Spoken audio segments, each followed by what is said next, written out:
Hi, chums. Right, Andrew Smith, Andy, we'll call him because that's what he signed his name as, Andy. Andy asked me how I took the bottoms off the bowls and how I chucked the wood up or the piece up to get the bottom off. Very simple, Andy.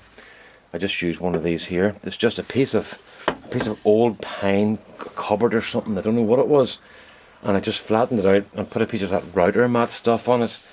You can get it anywhere, any big box store, do-it-yourself place will have that, or eBay, and you just stick it on. That gives, and you can see this has had plenty of use over the years, Excuse me. So what I do is I put a faceplate in the back of that, but we've got a problem already.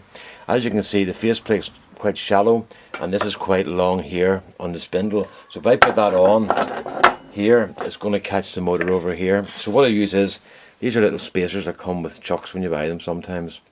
And I got this machine down by one of my mates to make it perfectly square. So I can use that to bring the work forward a bit, which means that I can stick this on, and there's my chuck ready to go. So we'll take a bowl now. There's the bottom of a bowl right now. What you could do is, and you see it all the time, I could take that little knob out very easily, leave that on, put a wee design in. It'll look fine, no problem at all, and just bevel this slightly to make sure it sits square. But that doesn't do me. I don't like that finish, For me, I don't like it. So I like to finish all my stuff like this, where you can't see how I held it on the lathe. Okay, and sometimes you get just a wee bump there, but it's sort of, did he even have a tenon in that? Did he have a recess? But they all finish a bit differently, but it means you get a nicer bottom on the bowl, I think. So for chucking up the bowl, right? Just set your bowl in. Now, when you're doing this, you come up with a couple of problems, right? The first problem is the tool rest. Look at the length of that there. So we get rid of that. And I'm having to stretch past you here, folks, to get at things. And we use a short tool rest. So we get that into position there, out of the road, just for the time being. Bring our tailstock up. And then we don't actually put that into position until we've got that fairly close. Bring it in fairly close. Lock the tailstock down. Now, what I do is I then put the point onto the tailstock, because I don't want to put that there, because if I push that point in, it'll make another divot in there, and it'll just close that one up. So what I do is I put the hole I left onto this what do you call that thing? The live center, and I just drive it forward, just gently, and that's it, in position, and lock it down. And then with that short tool rest, I can then move in there and lock everything down and work to get the bottom off. Okay, now there's one part that's going to be a problem here. I can't get that piece there off using this method. So what I do is I sand that off. I don't try to cut it off with a knife or anything else. My experience has been that when I try to cut this, I end up with tear out. So it's easier just to sand it with 80 grit. On a drill. Don't do it by hand. Put an 80 grit in a drill, on a little pad on a drill, and sand that piece out. But doing this means that I can then get at this here, and I can bevel this in towards that, so to take this corner off basically, and it means I'll leave it looking like that. Where I've taken the corner off here. The corner was here in this one. Get a little light. The corner was here in this one. So that's that. Now, that's one I have to do later. I'm not pleased with that wee bowl at all. So it's going to be turned into something. It'll just be sort of used for car keys or something. And there's why I'm not pleased with it. Can you see that? Where is it? Oh, get it into the camera, Brendan. Would be a big help. Right. Can you see in there? There's the tear out here. This is because I've come back round again onto myself.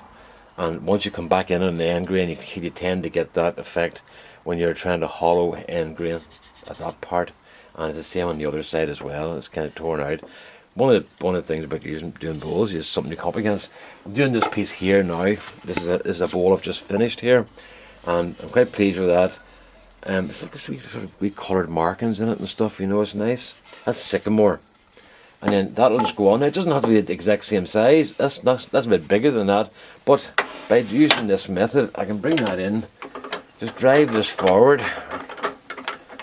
Let's bring this forward a wee bit, just give myself a bit more room. And then bring that up onto the point there. And then let that center the plate for me. And that's it done. and then just, I'm just actually moving backwards a bit there. And that's it done, and then just make sure everything's clear. Move my tool rest in there. Make sure that I'm working on center here for this bit, or just slightly above center for this. I don't like working below center, doing this job. And then what I do is I'll take this from here into here and just take that recess, take that corner off, not leaving a nice dip in that, and then I'll sand that bowl off. Now if you wait there for 2 seconds, I'll show you something else that I bought just the other day, and it's one of the best tools I've ever bought. And I'll just get this all back again, because you'll see why I'm happy when you see what I bought. It's only going to take me 2 minutes, just, not 2 minutes, but 3-4 seconds while I run across here and get this. Right, got it. Right, look at that. A set of button jaws, and I need the wee spacer that I had there. See, what happens is you get these. These are sort of spurious kind of make. I think they're Dakota or something. But they come, and you need to keep that in to keep them concentric, keep them running true. You need to get that spacer in, because it squares everything up nicely. So that goes on there, and then that goes in there. And then what I can do with my bowl is I can put my bowl in there and grab it with these buttons. That's a bit too small for that one, but that's it. And then it means that I can work on that. I keep the tailstock in there, right? So imagine we're doing that as a project. I keep the tailstock in there until I've got this sorted out, and then at the very end I take the tailstock away. I keep support as long as possible, and if you're working at the lathe, try and work between centres as much as you can. It's a lot safer, and stuff doesn't go flying. And you can be sure if that goes flying, it's going to hit the wall, and it's going to hit the roof and the floor and every single hard item in the shed, and it's going to end up all dents and cracks and all over. There's another problem with it there, look. Can you see that wee crack on it there? It's just a wee hole in the end grain, but I'm not happy about it. So there you are, that's it, Andy. That's how I hold the stuff in the lathe. This has been one of the best tools I ever bought. About £60, what's that, about $100. And these are the big record jaws. They go up to about 10.5 inch, no, about 10.5 or 11 inches. That's a 14-inch swing, and that's about 12 inches we go up to.